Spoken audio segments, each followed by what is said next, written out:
Último Llamado Divino presenta el gran seminario profético Daniel y Apocalipsis. Hoy vamos a continuar con nuestro estudio profético del libro de Daniel y el Apocalipsis. Estamos ahora en el libro de Daniel y nos toca el capítulo 9. Antes de poder iniciar con nuestro estudio, vamos a hacer una oración. Bondadoso Padre que moras en los cielos, estamos agradecidos a ti por las bondades y bendiciones que nos das. Y te rogamos, Padre Santo, que tu Espíritu esté con nosotros para la comprensión del mensaje de tu santa palabra. En el nombre de Jesús. Amén. Capítulo 9, versículo 1 del libro de Daniel.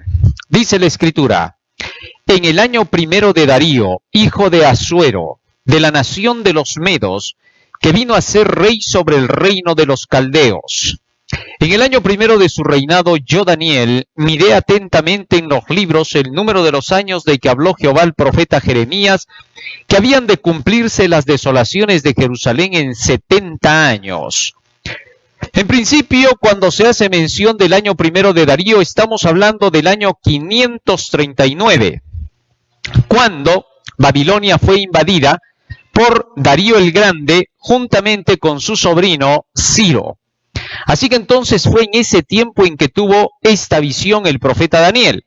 Ahora, este tiempo es precisamente el que debe cumplirse con el capítulo 5 de Daniel, con la caída de Belsasar.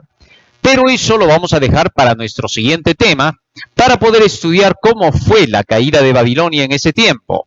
Por ahora nos vamos a centrar en este capítulo 9, debido a que hemos estudiado el capítulo 8 y hemos dejado pendiente el asunto de Daniel 8:14 de los 2300 años. En el versículo 2 dice que Daniel estaba preocupado. Cada vez que queramos nosotros entender el libro de Daniel, el primer paso es ver las circunstancias en que se encontraba el pueblo judío y las cosas por las cuales estaba pasando en el cautiverio y las profecías que Dios había dado al profeta Jeremías en relación a los 70 años de su cautiverio. Si no entendemos primero esto, no podremos saber el porqué de este mensaje ni el orden en que fue dado. Ahora, en el versículo 2 dice que Daniel estaba sumamente preocupado. Había pasado mucho tiempo y él no comprendía la visión de los 2300 años. Y él confundía el asunto de los 2300 años con los 70 años que Dios había dicho por medio del profeta Jeremías, que habría cautiverio en Babilonia y que luego de eso regresarían. Pero cuando escuchó 2300 tardes y mañanas, Daniel quedó totalmente preocupado porque dijo, ¿2300 años? ¿Cómo es esto? Entonces esto lo movió a tener que estudiar las profecías de Jeremías y encontró que en realidad Jeremías había dicho 70 años de cautiverio. Y entonces dice el versículo 3, y volví mi rostro a Dios el Señor, buscándole en oración y ruego, en ayuno, cilicio y ceniza. ¿Qué cosa significa esto? Aquí nos muestra Daniel cuánto esfuerzo se tiene que hacer de nuestra parte para tener que comprender las profecías. A fin de poder buscar a Dios, tenemos que hacerlo en ayuno, en oración y en cilicio, como lo hizo Daniel. Porque todo esto significa que debemos de buscar con mucha sinceridad de corazón el conocimiento de las profecías, puesto que estamos frente a la presencia de un Dios invisible, del Dios que es el más grande de todo el universo, el único Dios verdadero, llamémosle así mejor. Tal es así que Daniel nos muestra que es necesario poder tener que acercarse a Dios humildemente para comprender las profecías. No hay un ser en la tierra que pueda decir que puede interpretar las profecías de la Biblia. Eso es un imposible. Segunda de Pedro, capítulo 1, versículo 20, el apóstol Pedro es claro cuando dice que la interpretación profética no es personalizada. Nos dice así el apóstol. Segunda de Pedro, capítulo 1, versículo 20. Entendiendo primero esto, que ninguna profecía de la Escritura es de interpretación privada. Por lo tanto, nada de las profecías debe de ser buscado en dentro del pensamiento humano, en la filosofía humana, en querer nosotros comprender el significado de lo que está diciendo el profeta, a menos que doblemos nuestras rodillas y busquemos a Dios en oración. Buscar a Dios en oración significa orar y buscar lo que dice la Biblia, porque Dios no se va a comunicar de otra manera mientras tengamos la Biblia y tengamos que hacer esfuerzo para tener que comprenderla. Muy bien, sigue diciendo más el versículo 4. Lloré a Jehová mi Dios, e hice confesión diciendo, ahora Señor grande, digno de ser temido, que guardas el pacto y la misericordia con los que te aman y guardan tus mandamientos.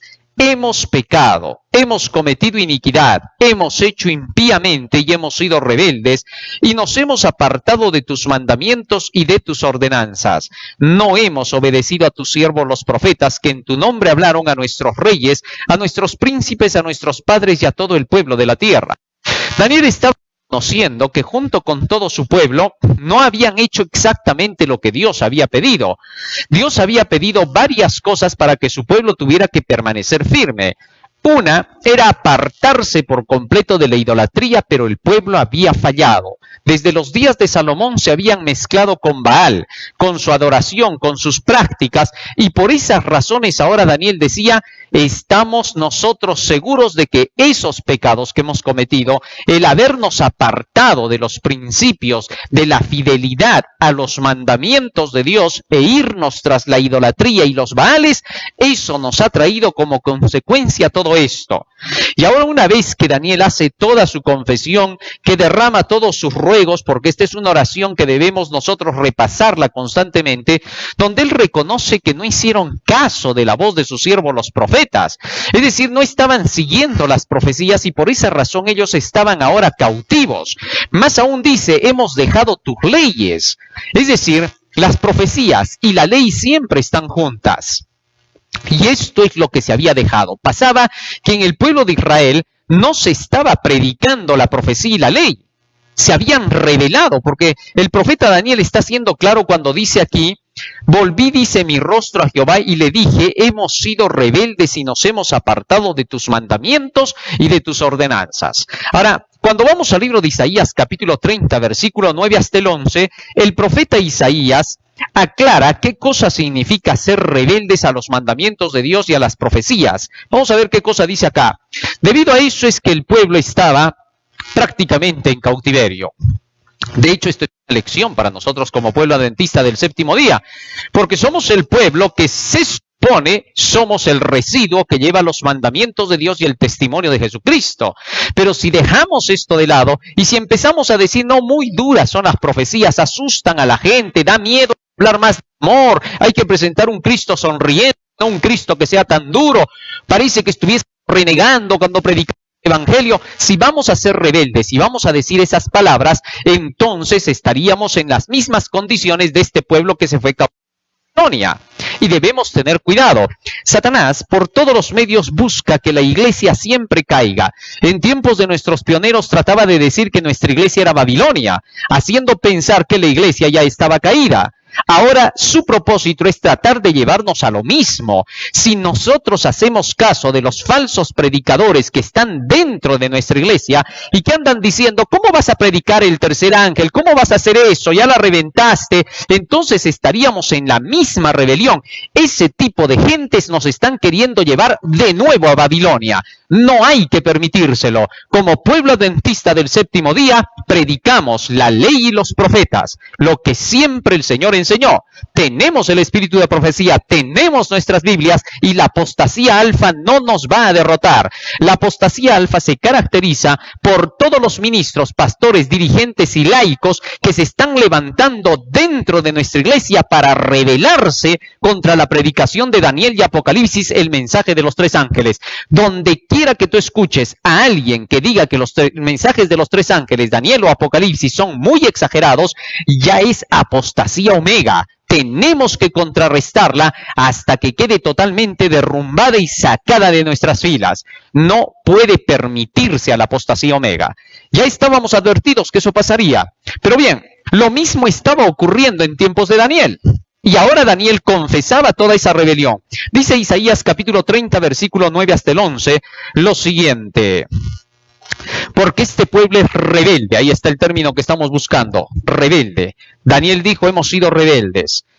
Hijos mentirosos, hijos que no quisieron oír la ley de Jehová, que dicen a los videntes, no veáis, y a los profetas, no nos profeticéis lo recto. Decidnos cosas halagüeñas, profetizad mentiras. Dejad el camino, apartaos de la senda, quitad de nuestra presencia al Santo de Israel. Así que entonces la rebelión era contra la ley y contra las profecías en ese tiempo. Cuando vamos hasta el libro de Jeremías, nos encontramos que Jeremías vuelve a reclamar lo mismo. No querían oír la palabra de Jehová, no querían oír la ley de Jehová. Libro de Jeremías, capítulo 26 hasta el capítulo 28, lo pueden leer en casa. Yo voy a leer ahora lo que dice el capítulo 26. Versículo 1. En el principio del reinado de Joacim, hijo de Josías, rey de Judá, vino esta palabra de Jehová diciendo, así ha dicho Jehová, ponte en el atrio de la casa de Jehová, y habla a todas las ciudades de Judá que vienen para adorar en la casa de Jehová, todas las palabras que yo te mandé hablarles, no retengas palabra. Quizá oigan y se vuelvan cada uno de su mal camino, y me arrepentiré yo del mal que pienso hacerles por la maldad de sus obras. Les dirás pues así, así ha dicho Jehová, si no me oyereis para andar en mi ley, la cual puse entre vosotros, para atender a las palabras de mis siervos los profetas, que yo os envío desde temprano y sin cesar, a los cuales no habéis oído, yo pondré esta casa como silo, y esta ciudad la pondré por maldición a todas las naciones de la tierra.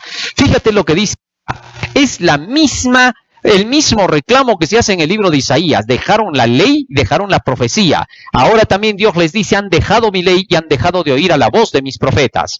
Entonces, este era el escenario que se estaba dando en los días de Daniel, y por lo tanto Daniel confesaba ese tipo de pecados de todo su pueblo, y él mismo se incluía. ¿Por qué? Porque en ese tiempo ellos mismos no habían estado levantándose a defender la ley y los profetas como debía de ser. Así que Daniel reconocía su pecado, en ningún momento se creía un santo y sin pecado. Jamás dijo Daniel, por gracia soy salvo, no necesito las profecías, ya no se necesita obedecer la ley, Jesús ya lo hizo todo por mí, la justicia de Cristo lo cubre. Además, ¿para qué quiero profecías si eso no me va a salvar? No, Daniel no era atrevido ni rebelde, era humilde y reconoció sus pecados y reconoció que se había apartado de Dios y de sus profetas. Muy bien, pero una vez que Daniel estaba confesando así, fíjense, el corazón de Dios rápido se movió en favor de Daniel. Aquí hay algo interesante. Muchas veces se dice, qué lindo saber que mientras Daniel estaba levantando su plegaria al cielo, inmediatamente un ángel le fue enviado, que era Gabriel, para decirle de qué se trataba la visión. Y muchos dicen, qué lindo, eso quiere decir que antes de que tú ores ya el cielo te está escuchando. Sí, eso es verdad, pero antes de que ores, ¿qué? Lo que oró Daniel. Es decir, reconocimiento de rebelión a sus leyes de Dios y a sus profetas, a sus profecías. Mientras no lleguemos a este punto, no hay revivamiento, no hay reforma en la iglesia, no habrá cambio. Así que entonces, cuando Daniel fue con ese reconocimiento ante Dios de rodillas, inmediatamente ese brazo poderoso que no lo mueven ni entre todos los hombres de Dios aquí en la tierra, una oración sencilla de Daniel, como la de un niño reconociendo su condición, movió el todopoderoso brazo del Dios del universo e hizo que las cosas se cumplieran rápidamente para que el profeta entendiera la visión de los 2300 años. Muy bien, y nos dice así el texto bíblico, Daniel capítulo 9, versículo 24. Desde el versículo 20 vamos a leer para entender. Aún estaba hablando, llorando y confesando mi pecado, dice Daniel, y el pecado de mi pueblo Israel, y derramaba mi ruego delante de Jehová mi Dios por el monte santo de mi Dios. Es decir, estaba rogando yo por la casa de Dios. Aún estaba hablando en oración, cuando el varón Gabriel, a quien había visto yo en visión al principio volando con presteza, vino a mí como a la hora del sacrificio de la tarde. Ahora fíjate lo que dice acá. Este hombre Daniel, a diferencia de todos los demás de su pueblo, estaba orando, confesando su pecado y el de su pueblo. Ahora, el pecado que los caracterizaba a ambos había sido el apartarse de las leyes divinas y de la ordenanza de los profetas. Y cuando él hizo esto individualmente, inmediatamente el ángel Gabriel vino a su lado. ¿Qué cosa nos enseña esto? Si cada miembro de iglesia hiciera lo que Daniel hizo, así le digan divisionista, y le digan que está fanatizándose, que está loco, que es un extremista, si se sordo, el ciego y el mudo, y no les hace caso a nadie, sea dirigente o sea hermano dentro de la iglesia, y toma su Biblia, se arrodilla, confiesa sus pecados y los pecados de su iglesia, entonces Dios lo visitará a través de los ángeles, como lo hizo con Gabriel, para hacerle entender las profecías. Porque de eso se trata la recepción del Espíritu Santo para la lluvia tardía. Solo cuando el pueblo llegue a esa condición, como habíamos estudiado en temas anteriores, en los que se enseñaba que la lluvia tardía solamente viene por la comprensión de Daniel y Apocalipsis, que son libros para madurar el grano para la cosecha final, es decir, la lluvia tardía. Entonces, si llegamos a entender eso, cada individuo, cada uno de nosotros, al hacer ese trabajo, sin pensar si los demás lo están haciendo, recibirá la bendición prometida. Elena de White incluso dice, muchos estarán recibiendo la lluvia tardía, mientras que otros ni se darán cuenta. Esto es la gran verdad. ¿Por qué? Porque la lluvia tardía se tiene que recibir individualmente, no será grupal. Cuando se dice que caerá en abundancia sobre el pueblo de Dios, solo será sobre los que individualmente hayan hecho su preparación para poder recibir este poder. Y ahora es el momento de hacerlo. No es en vano que la lección de este trimestre nos esté hablando del profeta Daniel y de las profecías que necesitamos comprender. Más aún, sigue diciendo aquí el versículo 22 y 23. Hizo entender y habló conmigo diciendo, Daniel, ahora he salido para sabiduría y entendimiento. El propósito por el cual fue enviado Gabriel a la presencia de Daniel fue para hacerle comprender las profecías. No dice que vino para decirle, sí, sabes que tus pecados han sido perdonados en el cielo, allá sabes que te voy a contar cómo Jesús va a morir en la cruz del Calvario, allá también te voy a... No, vino, dice el ángel, para hacerle entender la profecía. Así que entonces el cielo se ocupa de aquellos que quieren entender la verdad. Aquí el punto clave para poder estar en comunicación con el cielo, para poder estar en armonía con el cielo, en contacto con el cielo, el término que tú le quieras dar, es la búsqueda del conocimiento de la palabra de Dios. Y esto tendrá que ser individual. Y entonces, ¿para qué predicamos? Para motivarte a hacerlo, porque el predicador todo lo que hace es motivarte a ir al Cordero de Dios que quita el pecado del mundo. Nosotros hacemos el papel de Juan el Bautista. Mientras nuestra tarea es conocer las profecías, indicar el camino a la gente, es mostrarles que tienen que ir al Cordero de Dios. Cuando vinieron a Juan y le dijeron, ¿tú eres el Cristo? Juan respondió, yo no soy el Cristo, soy el que prepara el camino para el Cristo más bien. Esa es nuestra tarea, esa es nuestra labor. Preparamos el camino para Jesucristo. Una vez que presentamos las profecías, una vez que enseñamos los temas de la Biblia, luego le decimos a la gente, anda, verifica para ver si lo que te dije es verdad. ¿Y dónde van a verificar? A Jesús, que es la palabra. Así es nuestra tarea. Muy bien. Sigue diciendo más aquí el texto. Versículo 23. Le dijo el ángel, al principio de tus ruegos, cuando estabas empezando a orar, fue dada la orden, y yo he venido para enseñártela, porque tú eres muy amado. Entiende pues la orden y entiende la visión. Ahora, fíjate en esta parte, al principio de tus ruegos, es decir, antes de que tú ores ya sabían lo que tú ibas a pedir. ¿Qué cosa iba a pedir Daniel? Perdón por haberse rebelado contra la ley y los profetas. Interesante. Solo por eso el ángel le fue enviado. ¿Te imaginas si Daniel iba a empezar a orar diciendo, Señor, te doy gracias porque no soy como este publicano, ayuno 2 veces a la semana, doy mis diezmos completitos? Sí, porque hay personas que en la iglesia hasta terminan diciendo, yo soy un adventista leal, ¿por qué devuelvo mis diezmos a la iglesia? Sí, pero el fariseo también hacía lo mismo. ¿Qué te diferencia? Eso no es adventista leal. Así que las características, si hubiera tenido así Daniel diciendo, yo doy mis diezmos, alabándose a sí mismo, jamás se le hubiera enviado al ángel Gabriel. Es la humildad del profeta lo que hizo que el cielo se abriera. Así que tenemos que tener en cuenta esa enseñanza y comprender realmente lo que se quiere decir. Sí, porque el fariseo llegaba hasta un punto donde decía, yo no soy como los demás, ladrones, adúlteros, como este publicano que está aquí a mi lado. Ya al final señaló al pobre publicano que no le hacía nada. Así es, hasta el día de hoy se ve que muchos hacen plegarias muy orgullosas, ¿no? Pensando de que ellos no tienen ningún mal y que por esa razón el cielo les tiene que dar el conocimiento. Y al final ni siquiera pueden entender las profecías, ni tampoco las predicarán, porque Daniel fue claro cuando escribió, solo los entendidos entenderán, pero los impíos no comprenderán, irán de mal en peor. Es decir, fácilmente te darás cuenta que el impío es aquel que no predica Daniel y Apocalipsis, no esté estudiando las profecías y pierde el tiempo en otras cosas. Cuando estás estudiando las profecías, te preocupas por tu alma, te preocupas por ti, te preocupas por tu santidad personal. Pero cuando no estudias la profecía, comienzas a mirar si los demás son más santos que tú. Es increíble. Bueno, eso estaba pasando en los días de Daniel. Y entonces el versículo 23 dice, el 24... 70 semanas están determinadas sobre tu pueblo y sobre tu santa ciudad, para terminar la prevaricación y poner fin al pecado, y expiar la iniquidad, para traer la justicia perdurable y sellar la visión y la profecía, y ungir al santo de los santos.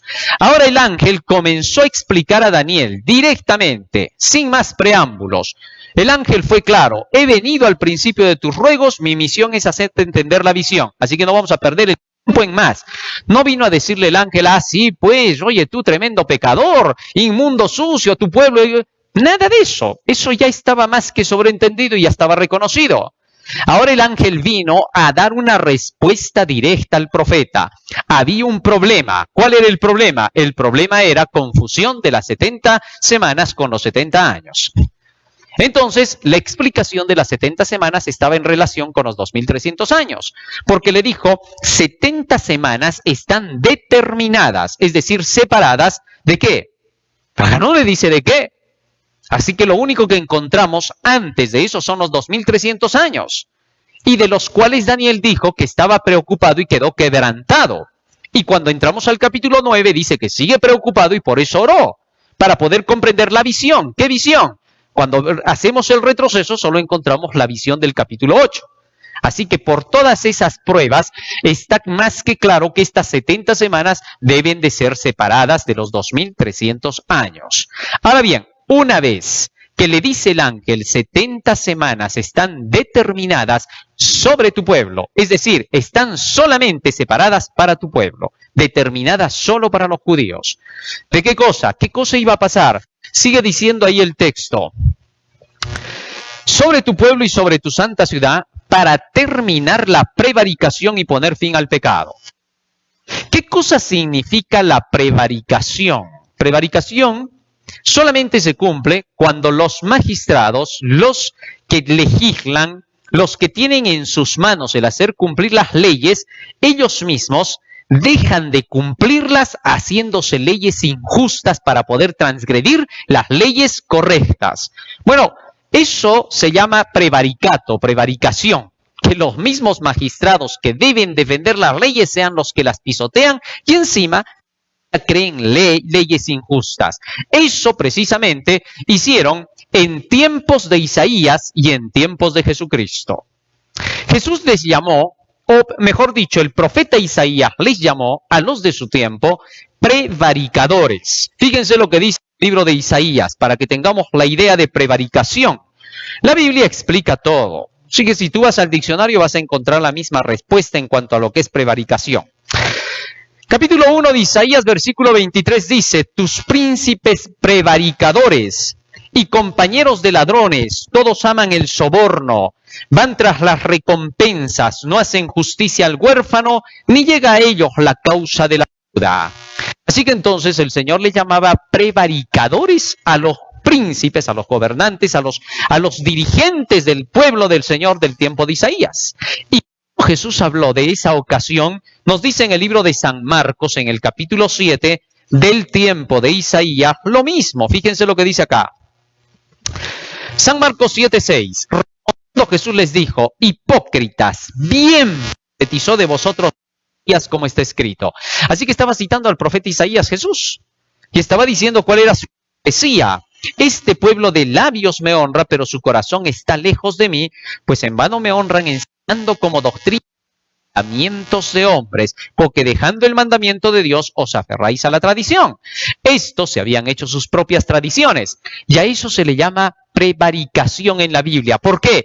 Porque ellos, defendiendo la ley y diciendo que había que obedecerla, para poder cumplirla, inventaron tradiciones. Tradiciones que no hacían cumplir en realidad la ley de Dios, pero que ellos decían que esas tradiciones eran para poder cumplir con los 10 mandamientos. A eso se le llamaba prevaricación, porque a la fuerza, 1, no querían obedecer las leyes que se supone que ellos defendían. 2, para remate hacían leyes injustas que contradecían a las leyes justas de Dios. Así que ellos mismos pisoteaban las normas. Eso es exactamente la prevaricación. Ahora, siendo así, a Daniel se le dijo, 70 semanas están determinadas sobre tu pueblo para acabar con la prevaricación. Eso quiere decir que el Mesías, cuando llegara, para el tiempo cuando se estaba profetizando esto, lo primero que haría era romper la prevaricación. Por eso Jesucristo atacaba los mandamientos de los hombres, para que se exalten los mandamientos de Dios. Vino a deshacer los manuales hechos por los judíos, la Mishnah, la Didaje, el manual de las buenas obras. Todo eso lo tenían ellos en relación con la conducta y haciendo de lado los mandamientos que Dios dio a través de la Biblia por sus profetas, para que se cumpliera la ley de los 10 mandamientos. Interesante. Tal es así que entonces el texto bíblico dice, en ese tiempo, durante ese periodo de las 70 semanas, allí se acabará con esta prevaricación. Y Jesús acabó con la prevaricación porque enseñó a no seguir lo hecho por los hombres, sino solamente el Evangelio. El escrito está. Solo los guió con su palabra. Solo les enseñó que la palabra es vida. Las palabras que yo os he hablado son espíritu y son vida, dijo San Juan 6:63. Santifícalos en tu verdad, tu palabra es la verdad. Enseñó que la santidad solo viene por medio de la palabra. Se os enseñaban que la santidad venía por medio de sus tradiciones. Muy bien, pero eso no queda ahí.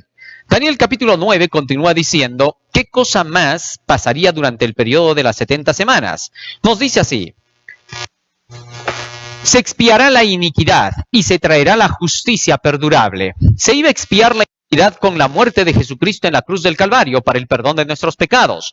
Y se establecería la justicia perdurable, es decir, la justicia que va a durar para siempre. La justicia, dice Salmo 119, 172, todos tus mandamientos son justicia. Todo el Evangelio es la justicia. Así que lo que prevalecería ya no serían los manuales de iglesia de los mandamientos hechos por hombres, sino los mandamientos de Dios que eran su palabra, desde el Génesis hasta el Apocalipsis. Y luego dice sellar la visión, es decir, que se cumpla la visión profética, y ungir al Santo de los Santos, es decir, preparar el santuario celestial para empezar la obra del ministerio del sumo sacerdote Cristo en ese santuario.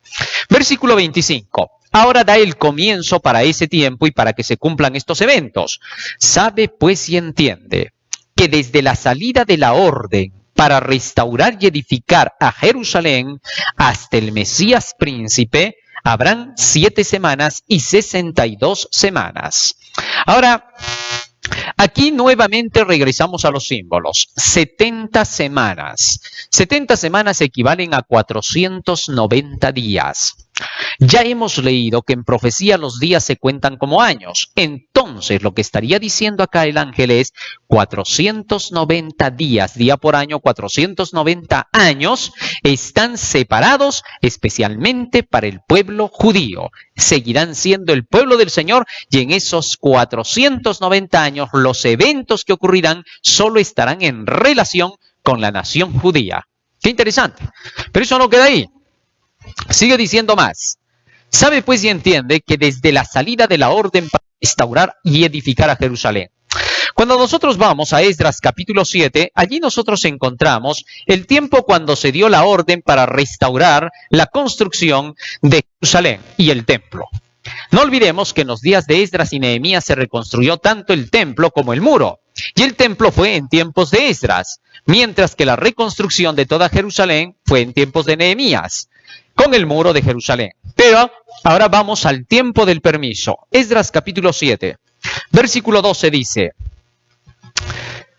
Artajerjes, rey de reyes, a Esdras, sacerdote y escriba erudito en la ley del Dios del cielo, paz. Por mí es dada orden, dijo el rey Artajerjes, que todo aquel que en mi reino del pueblo de Israel y de sus sacerdotes y levitas, que quiera ir contigo a Jerusalén, que vaya. Porque de parte del rey y de sus 7 consejeros eres enviado a visitar a Judea y a Jerusalén conforme a la ley de tu Dios que está en tu mano, y a llevar la plata y el oro que el rey y sus consejeros voluntariamente ofrecen al Dios de Israel, cuya morada está en Jerusalén. Así que entonces aquí fue dado el permiso para poder llevar el oro y la plata para la reconstrucción de la ciudad y del templo. Maravilloso. Pero ahora, ¿cuándo fue ese tiempo? En el mismo capítulo 7, y en el versículo 7 dice el profeta Esdras: y con él subieron a Jerusalén algunos de los hijos de Israel y de los sacerdotes, levitas, cantores, porteros y sirvientes del templo, en el 7º año del rey Artajerjes. Ahora bien, el rey Artajerjes comenzó a reinar en el año 464. Por el año ascensional algunos le llaman el 465. Pero 7 años más tarde, pensando en que antes las fechas retrocedían, vendría a ser el año 457, porque antes de Cristo las fechas descienden, no ascienden. Muy bien. Así que el año 457, según esta profecía, debía de ser el año cuando se diera el permiso para la restauración y construcción de Jerusalén.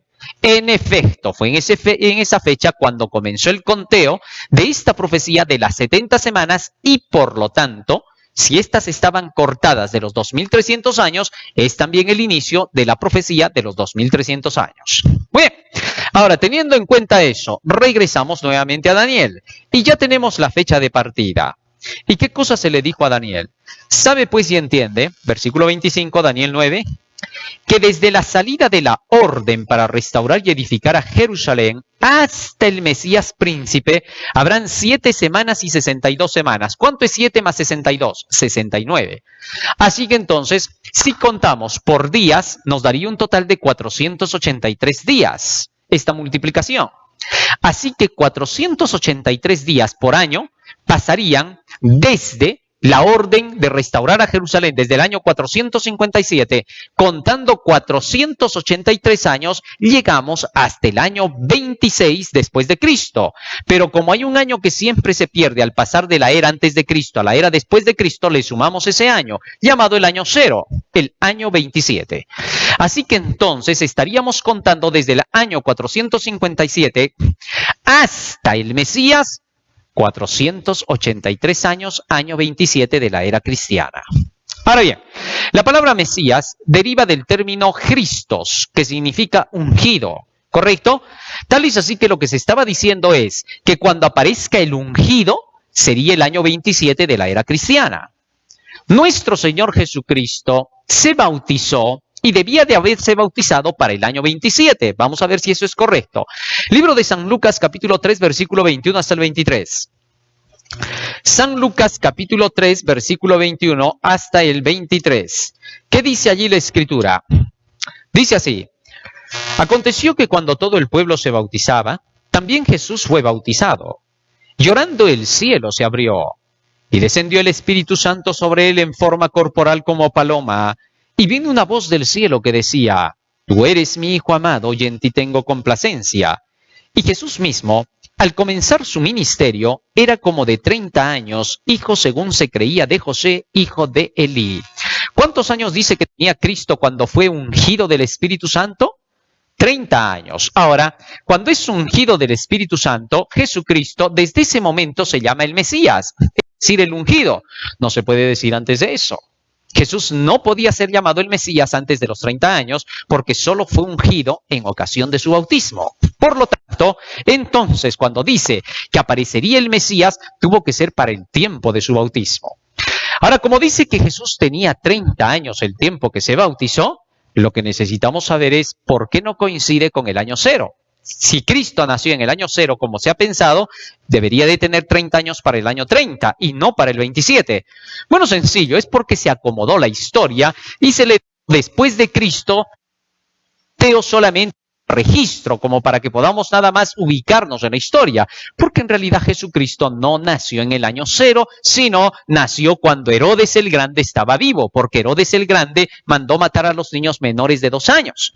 Y en San Mateo capítulo 2, versículo 1, nosotros encontramos que Herodes mandó matar a todos los niños menores de 2 años. Y en todo ese capítulo leemos que Jesucristo tuvo que huir hasta Egipto y que ese año Dios visitó al rey Herodes con su juicio por querer matar al niño y murió. Entonces, si contamos desde el tiempo en que Herodes estaba vivo, año menos 4, hasta el año 27, contaremos 30 años.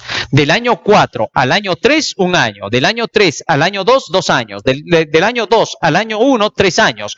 Más los 27 junto con el año 0, entonces estaríamos contando los 30 años. Lo que pasa es que la matemática no va a coincidir con estos cambios en la historia. Tenemos que hacer el registro como que estuviésemos en ese tiempo.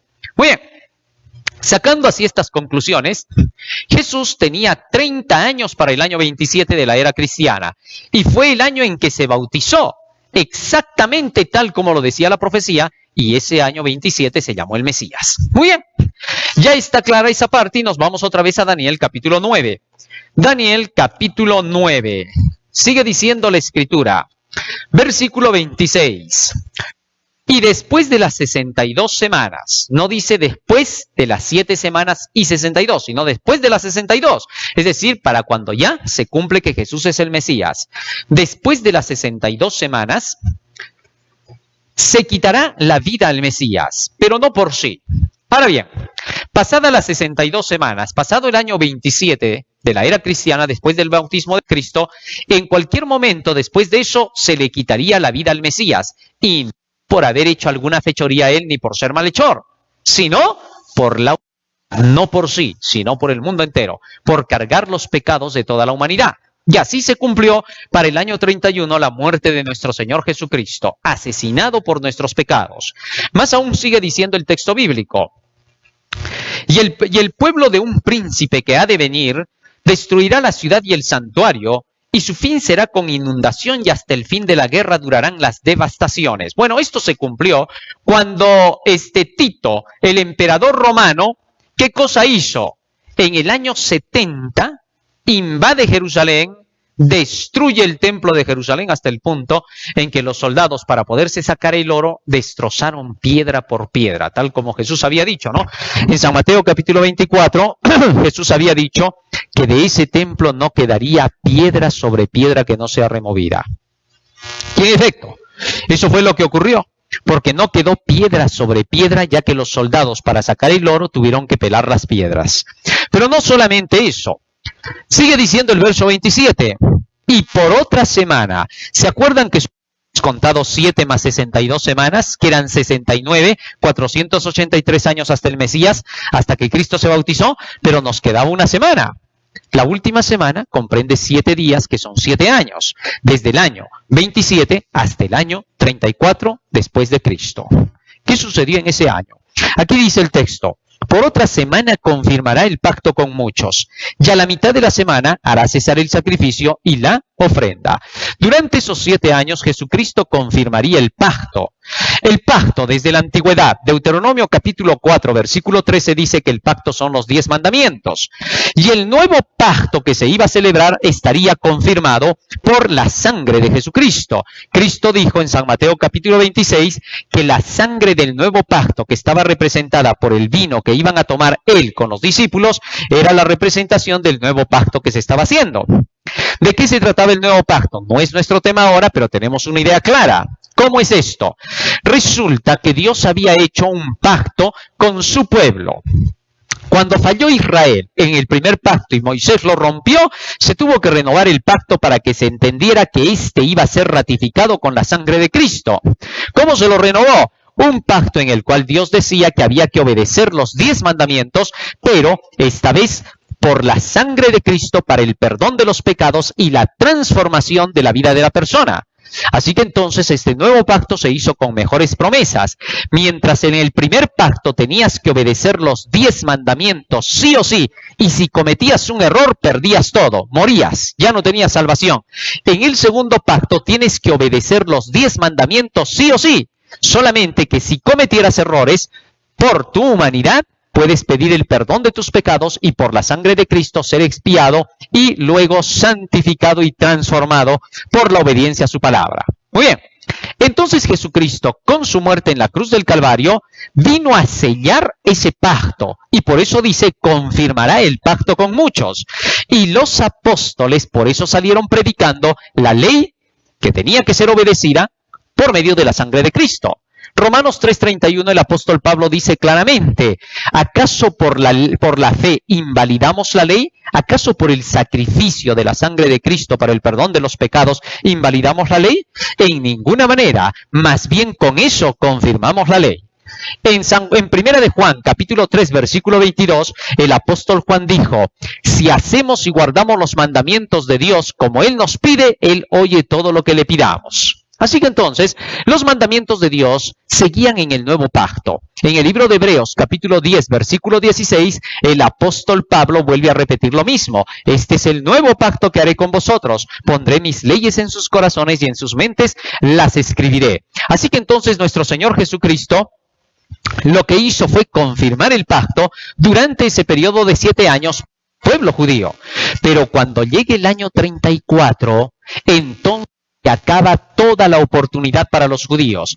Matan a Esteban, lo apedrean. En el libro de Hechos, capítulo 7, versículo 58, la Biblia nos cuenta cómo fue apedreado Esteban por causa de la persecución de predicar el Evangelio. Debido a que predicaba el Evangelio, entonces fue perseguido, apedreado, y todos los cristianos tuvieron que huir y se fueron a predicar a nuevos lugares. Así se cumplió que en el año en que se cumplen las 70 semanas, año 34 después de Cristo, se acabó toda la oportunidad para la nación judía y ahora el mundo entero pasaba a ser el pueblo de Dios. No olvidemos que cuando Jesucristo mandó a predicar a sus 12 discípulos, les dijo, no vayáis por camino de gentiles ni de samaritanos, solo a las ovejas perdidas de la casa de Israel, porque todavía solo era tiempo de los judíos. Mas cuando muere Esteban, ahora sí, la persecución los hizo ir a predicar a samaritanos y al mundo entero.